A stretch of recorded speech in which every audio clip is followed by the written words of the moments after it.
안녕하십니까. 글로벌 이슈입니다. 안녕하셨습니까? 안녕하세요. 윤동 에디터님. 올게에 왔습니다. 트럼프가 돌아왔습니다. 네, 우리가 지난주에 방송을 한 주 건너뛰는 동안에 참 세계가 크게 변했습니다. 한번 미국 대선을 간단하게 총평을 좀 해주시죠.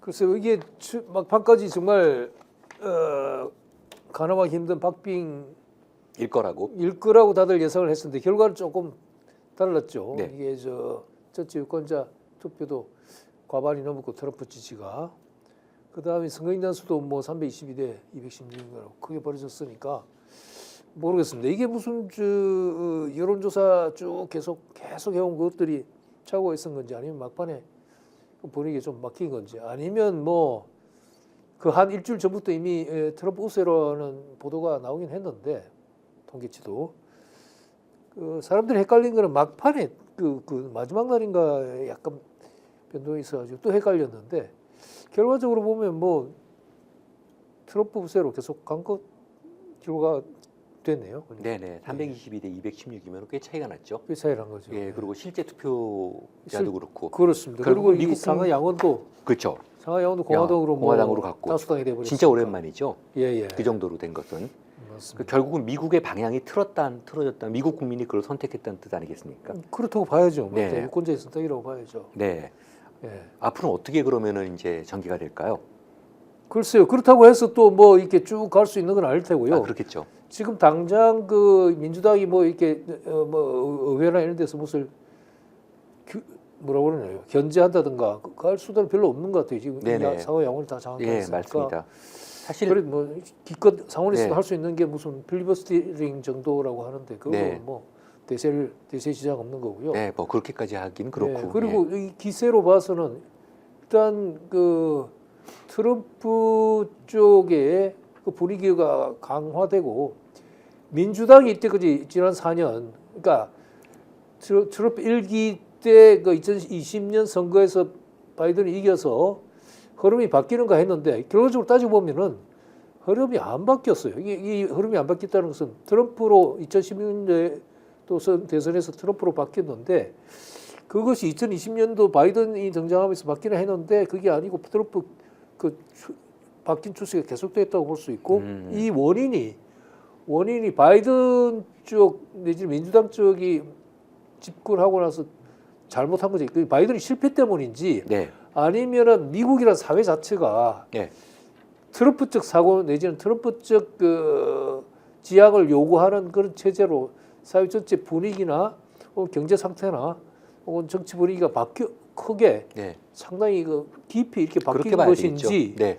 교수님 어떻게 네, 생각하십니까? 마찬가지입니다. 저도 그렇게 예, 동의합니다. 예. 사실은 이제 2008년 이후에 계속해서 민주당 정권이 잠깐 그 트럼프가 일기 예. 했을 때 제외하고는 민주당 정권이 이제 왔었는데, 미국에서 민주당이 갖고 있는 그런 어떤 역동성이 이제 사라진 것 같아요. 예. 그런 것들에 의해서 국민들도 많이 실망을 하고, 예. 그다음에 트럼프 1기는 약간 우연한 사건이었다면 2기는 어떻게 예. 보면 미국 사회의 큰 변화를 대변하고 맞습니다. 있는 게 아닌가 예. 그렇게 생각합니다. 예. 그래서 이게 제 생각에는 많은 사람들도 지적을 했지만, 이게 어떤 그 사람들이 아무래도 투표에 가장 큰 영향을 주는 것 중에 하나가 그 경제적인 문제인데요.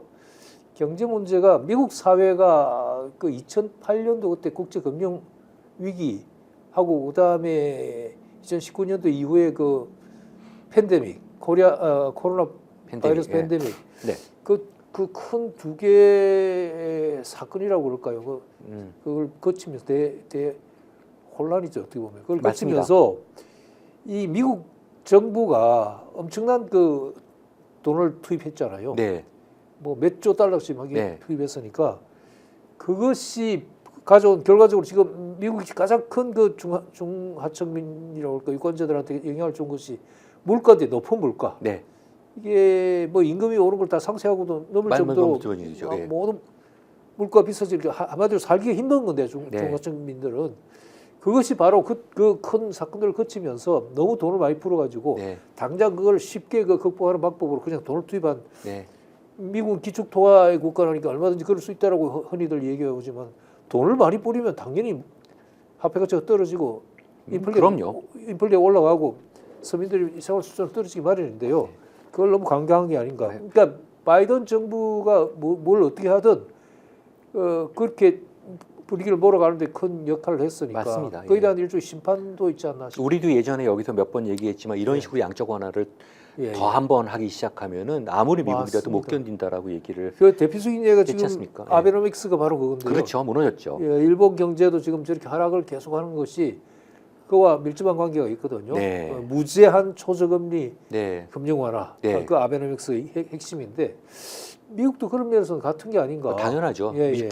기축 통화 달러 보유국이 갖고 있는 그 네. 유리한 점을 그대로 계속 이용을 예. 해서 여기까지 왔는데 그거에 네. 이제 한계가 드러난 게 맞습니다, 아닌가 맞습니다. 그것도 한계를 생각을 부탁한 하고 것 같아요. 있습니다. 그리고 예, 이제 예. 뭐 전통적인 그 우리가 예. 20세기 후반까지 알고 있었던 21세기 초반까지 생각했던 그 민주당과 공화당의 예. 어떤 기조를 많이 벗어난 것 같아요. 맞습니다. 예, 이번에도 보니까 예.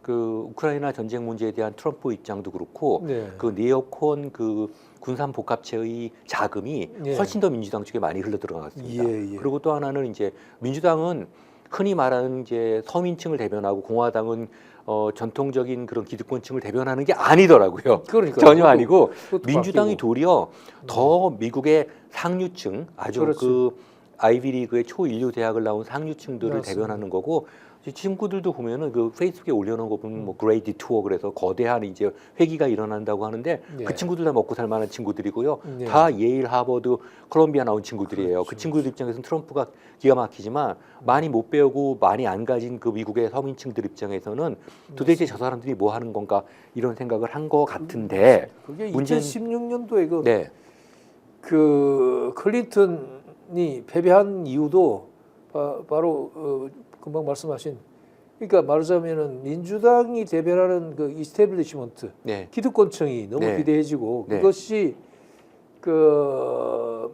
이 서민층으로 대변되는 중하층민들의 이해를 전혀 대변하지 못하고 네. 특히 또 신자유주의 이후에 그 백인 중산층 네, 그러니까 미국 기업들 해외로 이전하고 그 산업 시설이 공동화하면서 옛날에 그 중산층 핵심이었던 백인 중산층이 몰락하고 거기에 대한 원망 같은 거를 민주당이 원래 그들은 민주당 지지자들이었는데 예. 그걸 계기로 해서 완전히 오히려 공화당 쪽으로 이렇게 가버리는 이런 뒤죽박죽이 된 그렇죠. 거예요. 그걸- 이게 뒤죽박죽이. 그걸 근데 한번 그 트럼프에 의해서 실패를 맛봤는데 민주당이 네, 그 바이든으로 해서 다시 회복하는가 했는데 절대 안 됩니다. 정책상으로 전혀 뭐 절대 안 됩니다. 변화가 없었고 그대로 예. 과거 그대로 밀고 갔으니까 그들도 보면요. 그냥 과거의 복원으로 가려고 했으니까 맞습니다. 그지. 예. 이게 완전히 뭐죠? 뛰는 경마처럼 돼 있어갖고 자기 이해관계만 봐요. 저도 많이 겪어보셨겠지만 여기 여의도의 국회의원들을 만나 보면요, 네.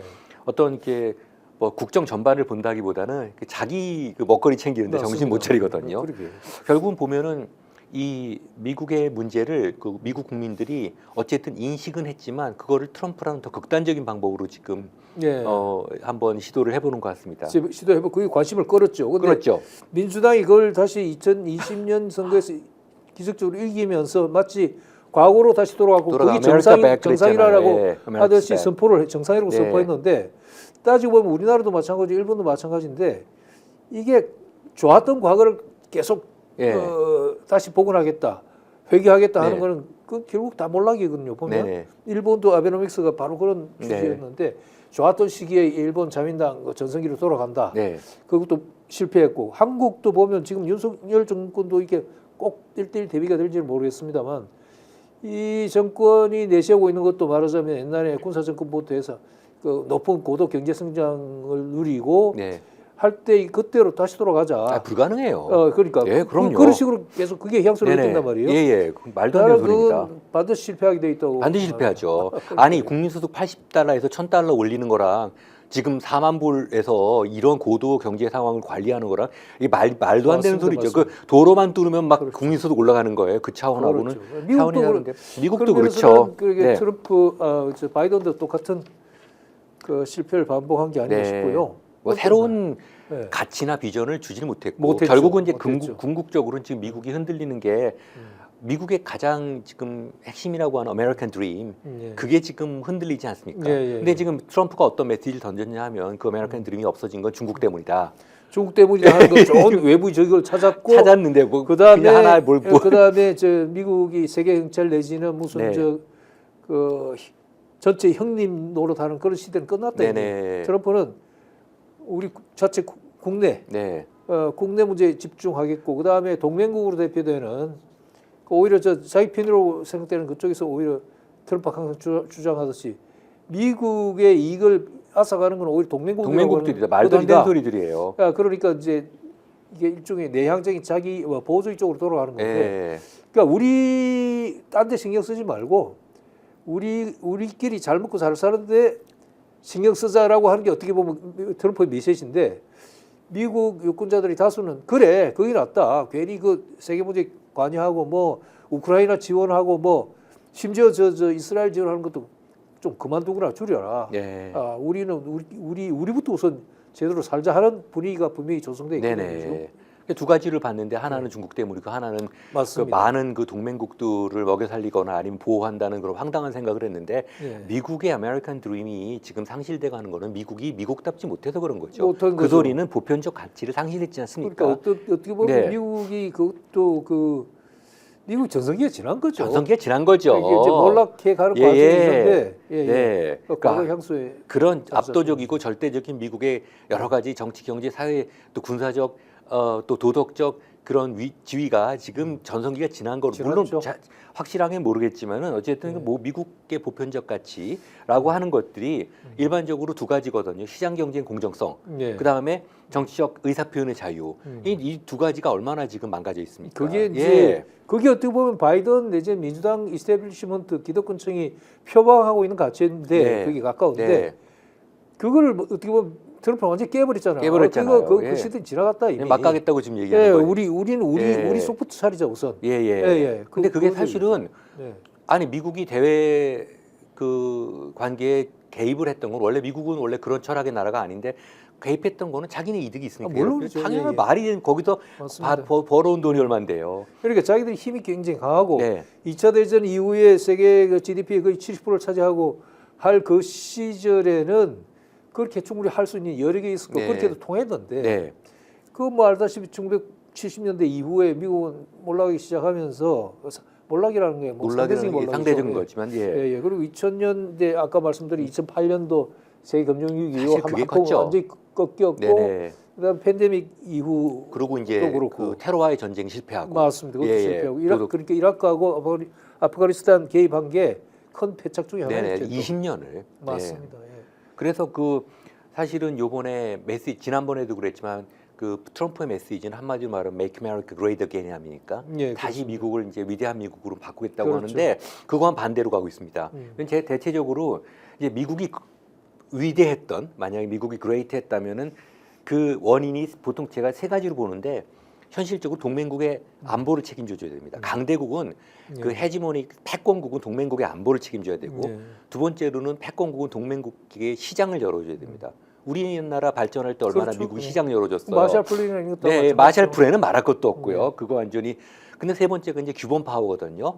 소위 이제 세계를 이끄는 그 어떤 법적 질서들을 누구의 질서가 투영되느냐 그러는데 전후 세계 질서라는 게 이제 UN 그다음에 GATT 그리고 IMF, IBRD 같은 게 다 미국적 질서 속에서 미국이 깔아놓은 그 흐름으로 움직였는데 이게 흔히 말하는 이제 포트레트 시스템이 지금 완전히 붕괴시키면서 뭐 관세 60% 그냥 때린다고 하지 않습니까? 예, 예. 그러니까 이런 국제법 스스로 만들어놓은 국제법 질서를 붕괴시킨 다음에 관세를 60%건 뭐 어떤 동맹국한테 10% 20%를 하면 상대국도 동일한 관세를 갖다가 이제 상호주의에 의해서 그 미국한테 이제 관세를 부과하게 되거든요. 그러면은 그만큼 미국 경제는 떨어지게 돼 있죠. 예. 무역이라는 건 기본적으로 수입을 하기 위해서 하는 거 아닙니까? 네. 수출보다. 그런데 그런 문제들을 이제 완전히 거꾸로 돌리겠다는 소리 아니겠습니까? 그러니까 어떻게 보면 트럼프가 솔직한 거죠. 왜냐하면은 이미 미국은 그렇게 세계를 거느리고 세계 경찰 역할을 하던 그런 시대를 지났다. 우리 인정하고 네. 우리는 우리 문제에 집중하자. 그리고 대신에 이제 그 중국이라든가 어떻게 보면 미국에 해를 가한다고 보는 무역 적자국이라는 거에 대해서 상호주의에 입각해서 우리 이걸 챙기자는 것이고, 그러니까 바이든이나 민주당 쪽 그 이스태블리시먼트 쪽은 어떻게 보면은 아직도 과거에 그 전성기 미국의 그런 이상이 연연하면서 그걸 다시 재현하겠다는 그런 야망을 갖고 있는 건데 그런 이제 네. 실질적인 우리가 알고 있던 아메리카 드림이라고 할 수 있고 드림, 민주주의와 자유민주주의, 자유시장 경제라고 하는 것들이 사실은 이미 그건 현실로서는 존재하지 않나 무너져 버린 건데 미국이 지금 그래요. 예, 어떤 면에서는 그래서 저는 트럼프가 훨씬 솔직하다고 보는 거죠. 그럼 이미 그 시대는 지났다. 딱 인정해버리고 우리 거 챙기겠다. 네. 이건데요.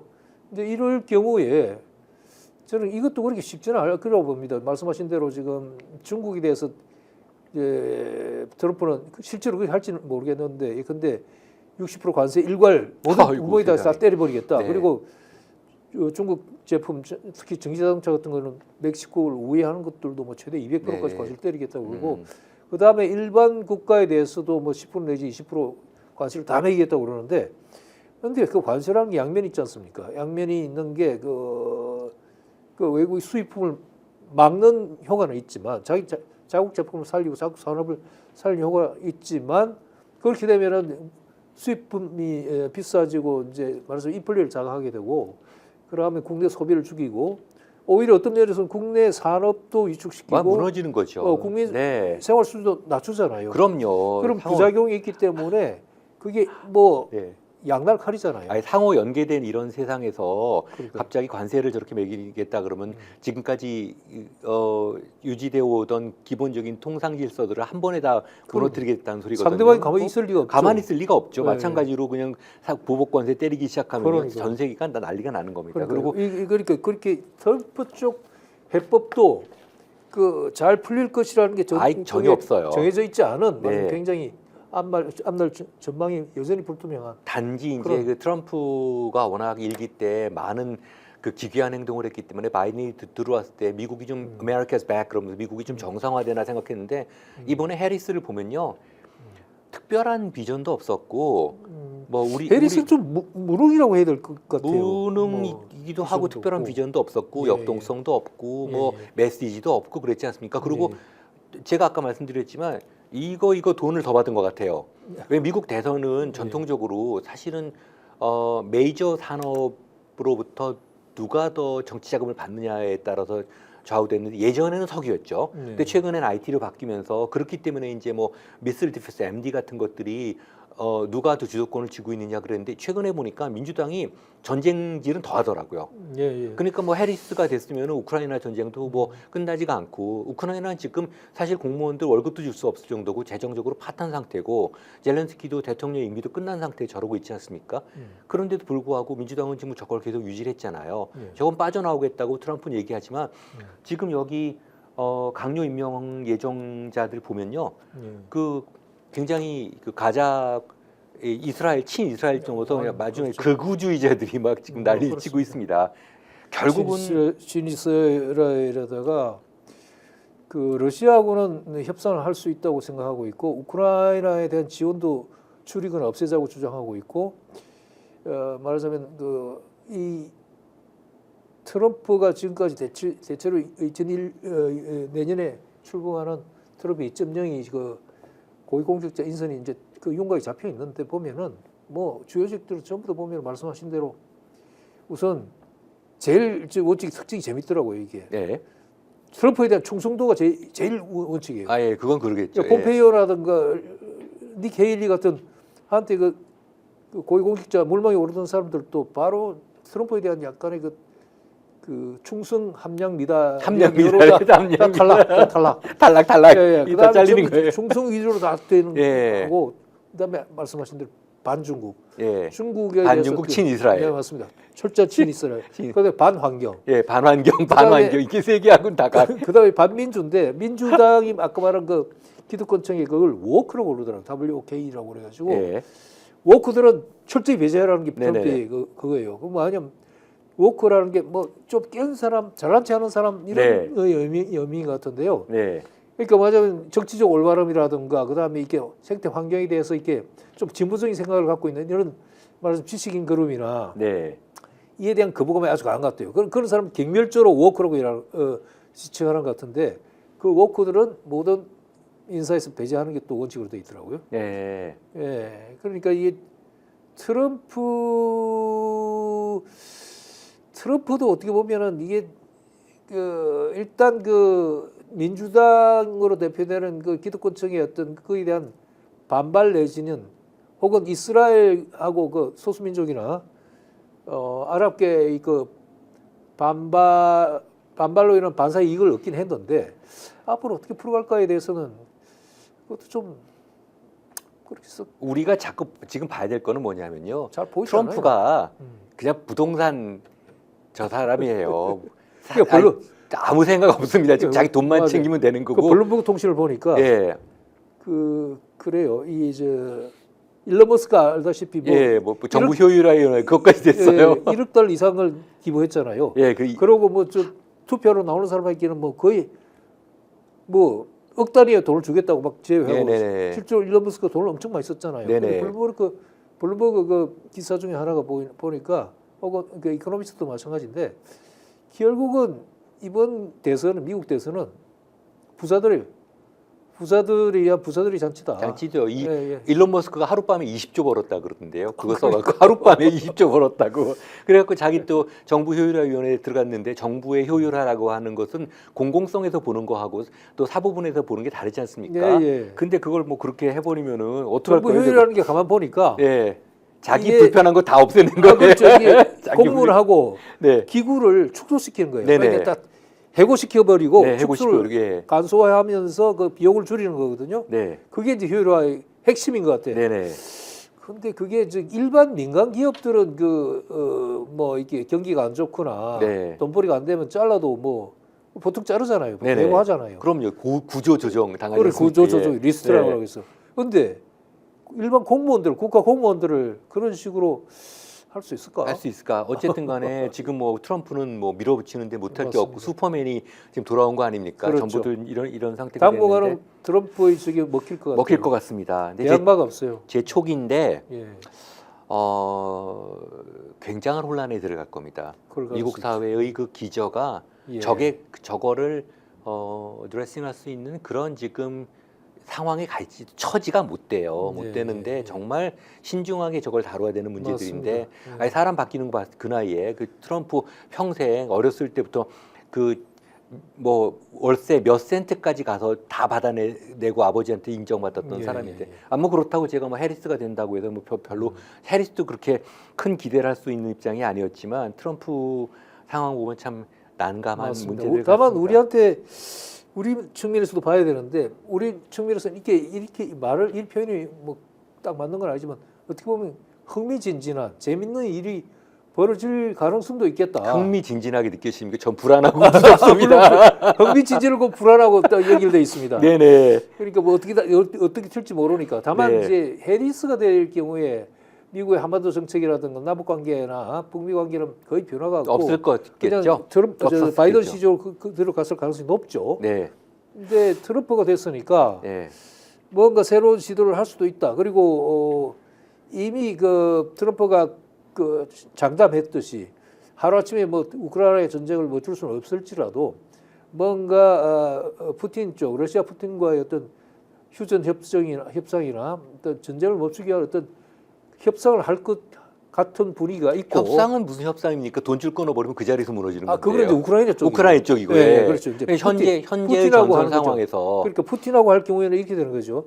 유럽에서도 이제 일각에서도 이미 여러 보도됐지만 푸틴 트럼프가 거기서 어떤 성과를 내려면은 푸틴한테도 뭔가를 줘야 될 것이고 네. 그 반대급부로 젤렌스키 우크라이나에게도 이것 정도에서 만족해라 하고 어떤 제시할 수 있는 어떤 타협이 필요할 거 아니에요. 그 안으로서 말하자면은 지금 둘 다 도저히 지금 상태에서는 타협점이 나오지 않으니까 타협점이 나오는 건 미국 개입해가지고 트럼프 개입해가지고 우크라이나에 개입할 수 있는 가장 큰 무기는 뭐냐면은 미국에 절대적으로 의존하고 있는 군사 지원이나 재정 지원을 너 계속 그런 식으로 전쟁 계속하려면 우리 못 준다라는 거 하는 거하고 푸틴에 대해서도 적당한 선에서 멈추지 않으면은 제재 계속하고 뭐 우리도 힘들지만 너희도 힘들게 될 거다.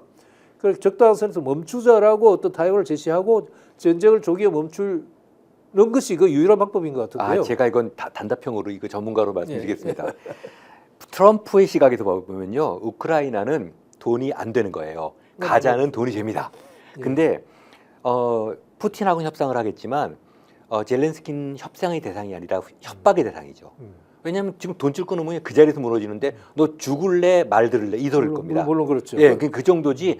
트럼프가 그거 뭐 거기서 그걸 협상을 할 사람이 아닐 거예요. 근데 이런 문제는 있죠. 예를 들면 일방적으로 거꾸로 뜰 때는 그렇게 힘들죠. 왜냐하면은 우크라이나 그 여러 문제도 있거니와 서방이라고 하는 그런 식으로 만일에 미국 일방적으로 강압해 가지고 예컨대 러시아 유리한 쪽으로 완전히 유리한 쪽으로 협상이 이루어지거나 정전이 이루어지면은 그건 유럽이 받아들이기 힘들 거예요. 근데 이제 굉장히 위험한 위기의식을 느낄 것이니까. 그러니까 협상에는 어차피 주고받는 게 필요하니까요. 주고받는 게 있는 거죠. 근데 그러니까 젤렌스키에게도 일정한 부분을 줘야 되는 거죠. 그런 건 있죠. 근데 이제 그럼요. 주로 이제 좀 뭐라 그러죠? 협박이나 협상보다는 뭐 협박은 뭐 미국이 절대권을 갖고 있으니까 절대권을 갖고 있으니까 미국 특히 말을 안 들을 우크라이나는 안 들을 수가 없죠. 그거는 뭐 일단 적시적 무기를 미국이 갖고 있으니까. 다만 이제 그렇게 될 경우에 미국 내에서도 트럼프가 뭐 한 50% 과반수 득표를 했다고 하지만 미국 내에서도 미국 그 우크라이나 지원 지지자들도 역시 거의 절반에 가깝게 많으니까 그것도 막 무리하게 할 수는 없거든요. 맞습니다. 다만 이제 지금 분위기가 트럼프에게 유리하게 돼 있고 또 많은 사람들이 우파나 좌파나 전쟁은 좀 이제 좀 그만뒀으면 좋겠다는 분위기가 있고 지금 특히 이스라엘 팔레스타인 분쟁 헤즈볼라까지 끼어들어가서 전쟁이 동시에 두 군데서 지금 진행되고 있는데 미국이 모두 개입하고 있으니까 개입하기 직접적으로 미국 내에서는 그 반전 분위기 같은 게 있고 세계도 지금 이제 특히 그 이스라엘에 대해서는 세계가 이스라엘에 대해 호의적이지 않잖아요. 여론이 지금 요번에 바뀌었죠. 그리고 특히 이제 아랍계나 이런 쪽에서는 뭐 더 이상 그 네타냐후가 이런 식으로 막 밀어붙이기 힘들 거예요. 그래서 뭔가 분위기는 트럼프가 잘 움직이기만 하면은 뭔가 가시적인 성과를 낼 수 있는 그런 상황이 돼 있는데 모르겠어요. 한번 기대해 보겠습니다. 잘할지. 얘기를 뭐 한번 우리 쪽으로 한번 옮겨보죠. 이번에 이제 어쨌든 그 트럼프 뭐 정부가 제 2기 행정부가 내년 1월에 출범하는데 지금까지 우리가 유지해왔던 윤석열 정부가 유지해왔던 한미일 어떤 그 동맹 체제라 동맹까지는 안 되지만은 뭐 그런 문제들 특히 윤석열 정부의 이런 그 전체적인 상황 윤석열 대통령 입장에서는 어떻게 이걸 좀 판단할 것 같습니까? 윤석열 대통령은 이제까지도 그랬지만 뭐 앞으로도 별 대안을 제시할 것 같지는 않고 아무 생각 없는 거죠 지금. 그냥 밀고 나가는 건데. 그냥 밀고 나가는 건데 이게 다만 한 가지 이제 최근에 우리 국민들 다수가 상당히 걱정했던 그러니까 전쟁 분위기 조성해가지고 남북 대치 상황이나 이런 국지전까지도 각오해야 되는 그런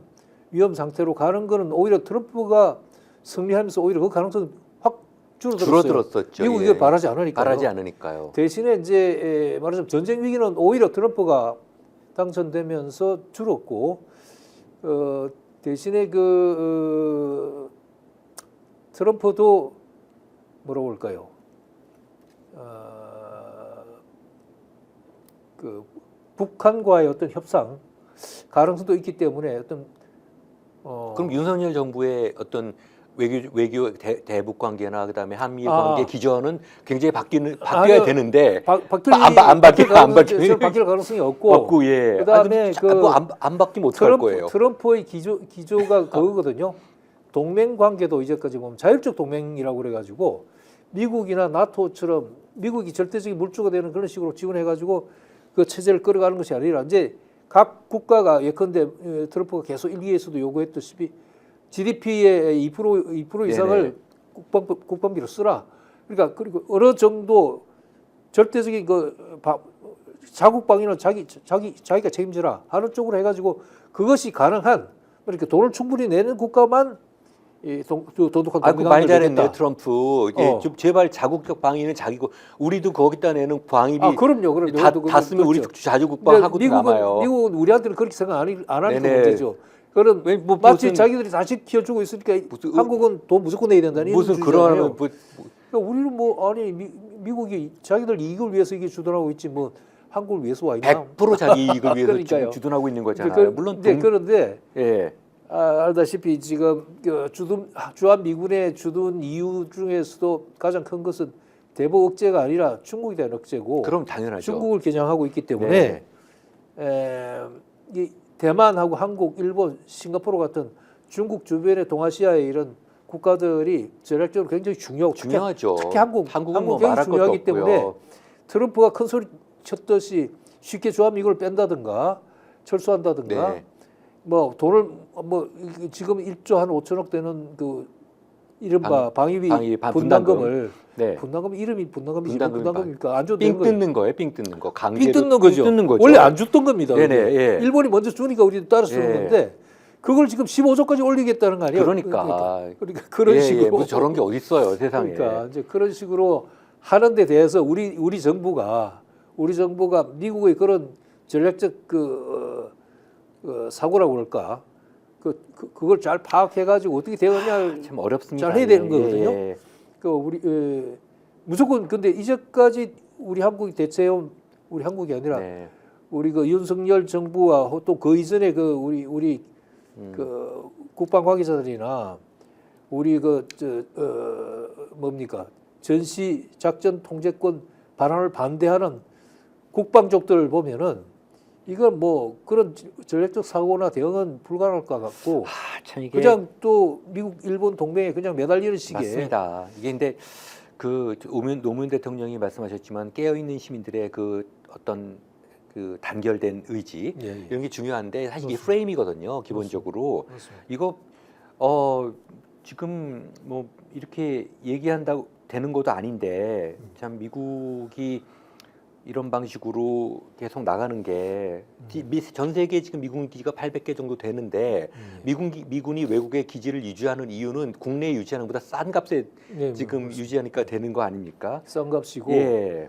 한국은 특히 그 평택 기지 같은 거는 세계 최고의 800만 평이라면서요. 최고 시설의 네. 그건데요. 그것도 예. 다 우리 비용으로 우리 국민이 세금으로 다 지었잖아요. 그러니까 이 모든 거의 전제에는 분단이 있고 그리고 참 진짜 북한이라는 존재가 굉장히 한국 정치와 한국의 사회를 왜곡시킨 것 같아요. 예, 예. 아니 뭐 미국 시민권 가진 여성이 저 북한 한번 여행 갔다 와서 대동강 맥주가 맛있더라 그랬다고 이 빨갱이 이렇게 나가버리거든요. 예, 예, 예. 사실은 이번에도 보니까 저기 무슨 북한 얘기하고 있는 TV 예능 프로에서 어떤 호주 국적을 가진 여성인데 그 북한을 갔다 와서 재밌게 얘기하더라고요. 예, 예. 근데 그 사람이 그런 얘기를 했다고 EBS에서 진행하고 있던 영어 회화 그 방송도 하차했어요. 하차했어요? 예, 그 정도로. 근데 그 사람이 조금도 그냥 북한 갔다 와서 재밌는 얘기한 거지 북한을 두둔한 것도 아닌데 그러게요. 어쨌든 대동강 맥주가 맛있다는 것도 침북이에요.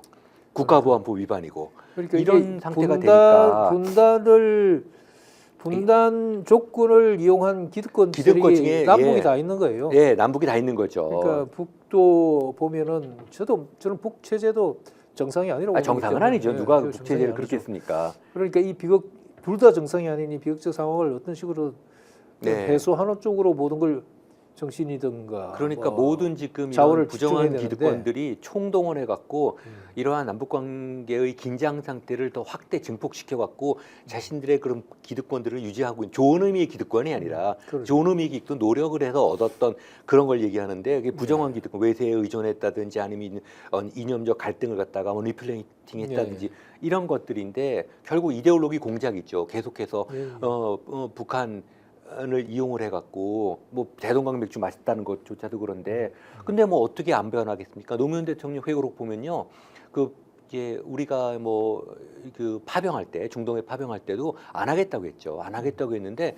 그 회고록 보면은 안 올 수가 없었어요. 이게 이 미국이 거기서 위협을 하는데 지금 뭐 윤석열 정부가 뭐 자유민주주의라는 기치를 갑자기 내걸면서 한미일 공조를 통해 갖고 계속해서 이제 군사적 압박을 했는데 첫 번째 그러면 파병 어떻게 합니까?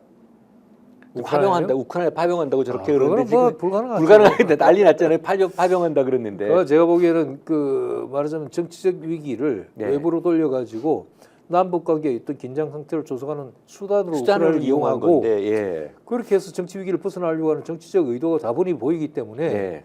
그거는 뭐 용납될 수가 없고요. 맞아요. 또 혹시 그런 과정에서 잘못돼 가지고 정말 남북 간의 어떤 불상사가 일어난다면 그 손해 피해는 누가 보는데 그러니까. 근데 그러니까. 그거는 이성적이고 정상적이고 합리적인 사고고 그러니까 이 사람들은 합리적인 사고가 없으니까 그걸 무슨 용납하면 안 되죠. 짓이라도 저지르겠다는 그거는 이제 거잖아요. 그런 면에서 아까 말씀드린 대로 트럼프가 당선된 것이 오히려 그런 면에서는 약간 바람을 빼는 그런 효과가 있는데 네. 문제는 그 미국이나 이런 외부 효과에 기대지 말고 우리 국민이 주체적으로 그리고 주관적으로 판단해가지고 네. 이 사태를 바꾸는 쪽으로 이렇게 주도면밀하게 노력을 해야죠. 네, 네, 참 국민의 의식이 필요한데 그렇습니다. 사실은 이런 얘기들이 참 윤석열 정부가 그 기치로 내걸었던 자유민주주의도 보면요. 원래 그 자유민주주의라고 하는 것도 예전에도 한번 그 헌법상의 논쟁이 굉장히 크게 예, 예. 있었지만 전 정확히 그게 헌법에 명문의 규정이 있습니다. 21조 제1항을 보면 언론, 출판, 집회, 결사의 자유. 이걸 자유민주주의라고 저는 이렇게 규정을 하거든요. 그런데 윤석열 정부가 얘기하는 자유민주주의라고 하는 것은 이념적인 극단적인 편향, 그 다음에 북한 붕괴 시나리오 이런 문제들에 대해서 제가 보면 우리가 여기서 논의했었던 그 인권위원장의 생각이잖아요. 네. 사회적 소수자들이 공산혁명의 수단이 된다 이런 얘기들과 일맥상통하는 것 같아요. 네. 최근에 보면은 뭐 이거 좀 다른 얘기지만 그 노벨상을 탔던 한강 작가의 삼촌이 나타나서 예. 뭐 저 자기 조카를 갖다가 그분이 뭐 기독교 목회자라고 하는데 막 그 비판을 하고 뭐 어서 빨리 예수님의 품으로 돌아와라 뭐 이러면서 비판할 자유는 있죠. 비판할 자유는 있는데 그것까지야 뭐. 근데 그 비판의 원인이 뭐냐면 아직 그에 의하면 아직 논란의 여지가 있는 광주 문제를 한쪽 시각에서 얘기했다. 광주 문제가 역사적으로 이미 판단이 평가 끝난 건데 무슨 논란의 문제가 그게 있으며 뭐 예. 노벨상 발표 한강 작가 수상 초기부터 그런 문제가 제기돼 계속 됐지 우파나 않습니까? 보수파는 계속 광주가 역사 왜곡이라는 이름으로 아니 광주 문제는 그렇게 국민의힘 의원들도 5.18 때 광주에 가서 얘기를 하잖아요. 그러니까 말이 안 되는 그리고 또 거잖아요. 하나는 그 뭐 광주는 정의를 위한 뭐 거기뿐이니까 그러실지 모르지만 정의를 위한 항쟁이었지만 결국 실패했다고 하는데 그때 당시 광주 시민들이 이런 이제 봉기했을 때도 그 정규군을 무력으로 이길 수 있다고 생각한 게 아니죠. 우리는 절대 이런 독재나 군사 정권을 용납할 수 없다는 것이 광주 정신이었고 그 광주 정신이 오늘의 민주주의를 만든 거고 네, 예. 시민 민주주의 그리고 이렇게 만든 거잖아요. 이게 이미 근데 그거는 뭐 평가 끝난 문제인데 제가 이거 얘기를 도리어 할 필요도 없을 정도인데 그럼에도 불구하고 이렇게 생각하는 사람들이 꽤 있다는 거. 있죠. 한강 작가의 노벨문학상 좀 전에 수상을 말씀하신 대로 그렇게 불편하게 블랙리스트 생각하는 비슷하게 만드는 것도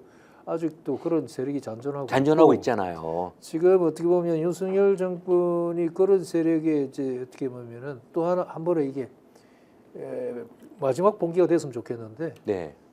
뭐 또 한번 이렇게 올라온 거죠. 네. 근데 불안합니다, 지금. 어떻게 되는? 전 사실은 예전에 박근혜 정부 같았으면 이미 탄핵됐어야 되는데 제 개인적으로 보면 우리나라 정치에 두 가지 트라우마가 있는 것 같아요. 진보에서는 노무현 대통령의 죽음이고 보수에서는 박근혜 대통령의 탄핵 같아요. 그러니까 지금 움찔움찔하고 있는 것 같습니다. 대구 TK 지역의 지지율이 뭐 17%, 18%까지 떨어지는 걸 보면 이미 그쪽에서도 손 놔버렸거든요. 제 갖고는 안 되겠다고 생각을 한 건데 그럼에도 불구하고 이렇게 이제 그 촛불로서 크게 이제 국민 항쟁으로 연결이 아직까지는 안 되는 게 그 박근혜 대통령의 탄핵을 겪으면서 그때의 트라우마로 지금 국민 전체가 지금 나아가기가 좀 저어되는 그런 모습이 있는 것 같습니다만 그럼에도 불구하고 맨날 터지는 거 보면은 이 스픽스를 통해서 맨날 터지잖아요. 뭐 나와 난리 나는데 어제 보니까 다 구속됐더라고요. 명태균.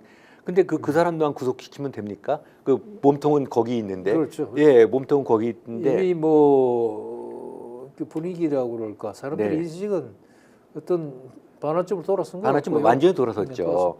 네. 다만 이제 이 사태를 어떻게 수습하느냐의 방법을 놓고 네.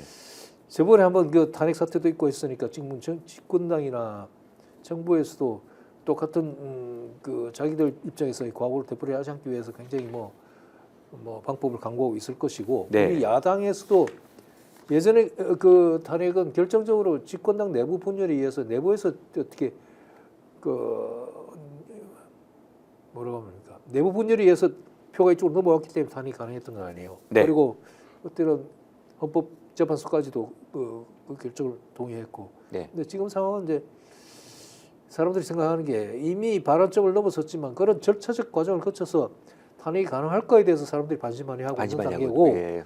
다만 그게 뭐 윤석열 정부에 대한 어떤 정당성이나 지지율이 어느 정도 있기 때문에 그걸 못 하고 있는 게 아니라 그걸 이제 수습하는 과정에서 어떻게 보면은 잘못하면 이 큰 그게 날 수 있기 때문에 그 때문에 조심조심하고 있는 게 아니라. 내부 분열이라는 것도 알고 보면은 결국 그때 당시에 이제 집권당이 그 박근혜 대통령을 계속 유지해서는 자기네가 다 망할 것 같으니까 물론이죠. 거기에 큰 손이 이제 맞습니다. 이제 이 보수 언론들이 돌아섰잖아요. 그래서 저는 맞습니다. 조중동의 그 헤드라인을 봐요. 어떻게 예. 보이나. 근데 아직까지는 내 눈치를 보고 있더라고요. 그러겠죠. 놀까 말까 그런 상태가 되는데. 내분이라는 게 결국은 네. 자기 내부에서 이리 가나 저리 가나 죽게 생겼을 경우에 내분이 그런 거지. 이리 가나 발랄이 일어나는 거죠. 그 사실 무서운 게 뭐냐면요. 네.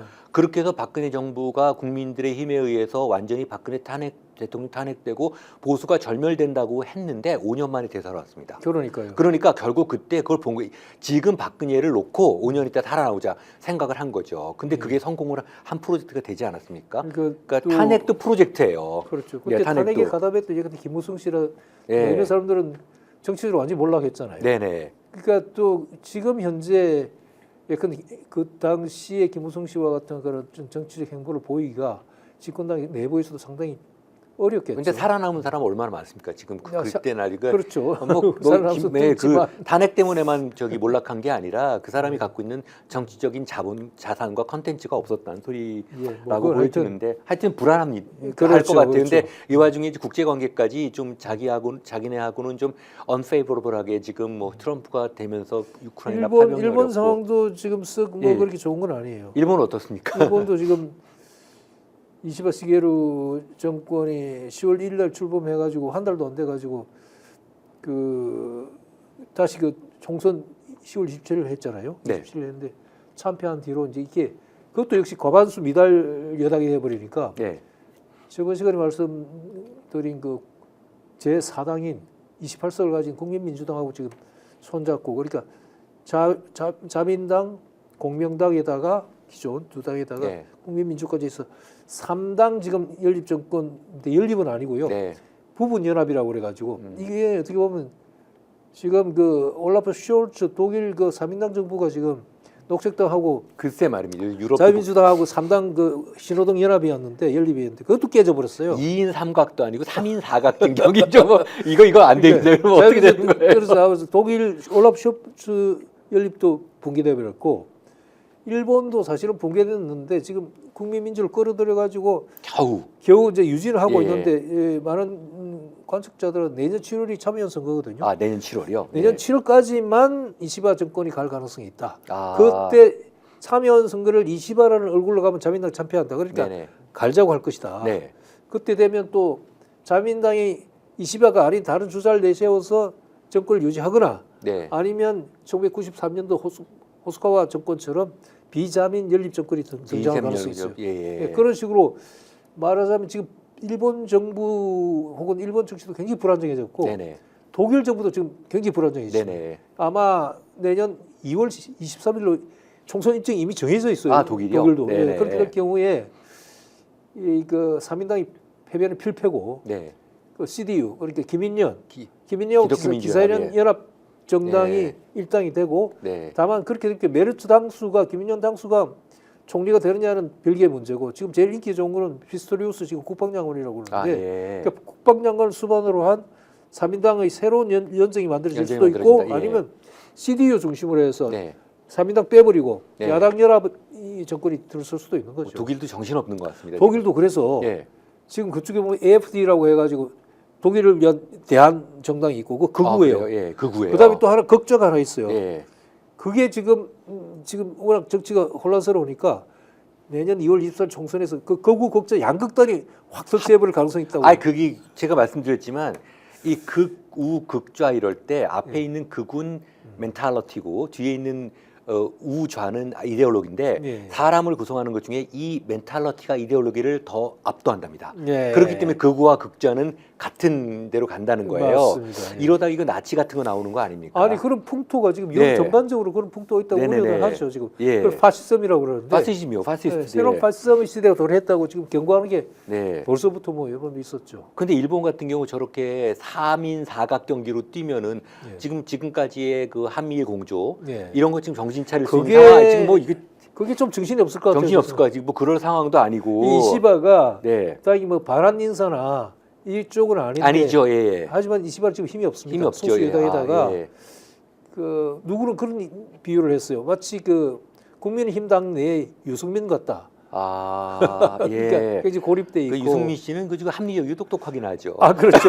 이 사람도 이시바도 개인적으로는 굉장히 개인적- 예. 괜찮은 사람입니다. 예예. 근데 그 사람이 무슨 아시아파 나토 얘기하는 걸 좀 비현실적이고 네네. 하여튼 그 기시다 후미오 전 자민당 정권으로 안정돼 있을 때 예. 이 우리 저 윤석열 정권이 한일 관계를 이끌어가기가 굉장히 유리했고 네. 그쪽이 뭐 손만 잡으면 되니까 그것도 미국에서 바이든 민주당이 절대적으로 보장을 해줬으니까 그렇죠. 굉장히 우리 우리가 아니라 윤석열 정권으로서는 안정적인 우리나라에 네. 우리나라죠. 예. 그뭐 남의 나라 아니죠. 안정적인 그 구도였는데 일단 그 안정적인 구도가 지금 흔들리고 있어요. 이걸 일으켜서 내우외환이라고 하지 않습니까? 맞습니다. 내우외환. 그래서 우리 국민으로 보면 새로운 기회가 창출되는 것도 있지만 이 혼란을 잘못 이게 끌고 극복해야 가면은 돼요. 예, 위기입니다. 우리나라가 또 위기를 맞을 수 있는 거예요. 저는 뭐 위기가 아니라 기회가 되기를 바라는데요. 네네. 남북 관계도 네. 우리 국민이 주도적으로 해가지고 지금과 같은 긴장 상태를 풀고 그렇죠. 네, 예. 남북이 예. 서로 윈윈하는 쪽으로 가야죠. 그 텐션이 높아지면 이게 맞습니다. 좋을 게 없습니다. 이게 예, 너무 이게 그 운동 에너지가 극단적으로 그 상승한다는 거는 언제든지 전쟁이 터질 수 있는 맞습니다. 거거든요. 예. 전쟁 저도 이렇게 전쟁 뭐 전공이기도 하지만 그 화난다고 전쟁하고 근데 그 결과는 1차 대전 때 그랬잖아요. 너무 전쟁이 없다 보니까 갈 때 뭐 며칠 만에 끝나고 오겠지 하고 뭐 뭐 훈련 나가거나 아니면 소풍 가듯이 그렇게 생각을 했는데 예. 그때부터 5년 동안 1,000만 명이 죽었지 않습니까? 이게 세계 대전으로 간다. 세계 대전으로 가버리면서 처음엔 그랬는데 그런 것처럼 지금 남북 관계도 우리의 국방 자산, 외교 자산들이 너무 지금 극단적으로 마치 그 휴대폰 비행 모드로 안 바꾸고 비행기 타고 그냥 갑자기 방전되는 것처럼 예. 지금까지 우리가 쌓아놨던 게 얼마나 큽니까? 외교 자산, 국방 자산이 그럼요. 그런 것들을 그냥 한 번에 지금 다 써버리고 있거든요. 그런 예. 측면에서 얘기되는 거지. 저는 뭐 정말, 예. 결코 뭐 지금 이 정말 찬스가 될 수도 있고 하는 네. 이 위기 시대에 우리나라 정부가 저러고 있다는 것은 정말 안타깝고 좀 지혜를 주십시오. 예. 지혜를 좀 예수님께서 큰일 났습니다. 이제 큰일 났고 예. 어쨌든 독일도 그렇고 일본 이런 데서 가져오는 지금 예. 참 예. 전반적으로 지금 어떻게 보면 딱 우편향이거든요. 오른쪽으로 다 기울고 있어요. 네. 이게 이제 말하자면 파시즘으로 가기 쉬운데 우리는 뭐 워낙 그렇게 이미 가버렸지만 이런 상황에서 우리가 말하자면 수출 주도 국가인데 수출 주도 성장 국가인데 수출이 차지하는 비중이 엄청 큰데 이 트럼프 정부의 저런 우편향 내지는 그 내향적인 보호주의 무역주의로 가고 모든 세계가 그런 쪽으로 유럽도 그런 쪽 분위기가 있는데 그런 경제적 측면에서도 굉장히 그 위기일 수 있는데 너무 그럼요. 태평스럽고 네. 지금 우리 경제 상황도 엉망이잖아요. 예. 그게 결정적입니다. 지금 예. 경제 사정이 너무 저러니까 예, 예. 결국은 지금 이런 그 지지율 문제도 그렇고 정권의 이번 정부의 위기도 예. 물론 대외적인 문제들도 크고 그렇지만 사실 국민 한 분 한 분들은 좀 경제적인 상황 저부터 힘들어요. 예, 저부터 맞습니다. 힘듭니다. 네, 하여튼 참 지혜가 요구되는 순간 같습니다. 모쪼록 좀 더 정말 깨어있는 시민들이 좀 이런 단호한 생각을 가지고 이 위기를 돌파할 수 있는 좀 지혜들을 모아갈 그런 시기가 우리 앞에 와 있는 것 같습니다. 오늘 저희가 준비한 내용은 여기까지입니다. 오늘 감사드리고요. 다음 주에 좀 더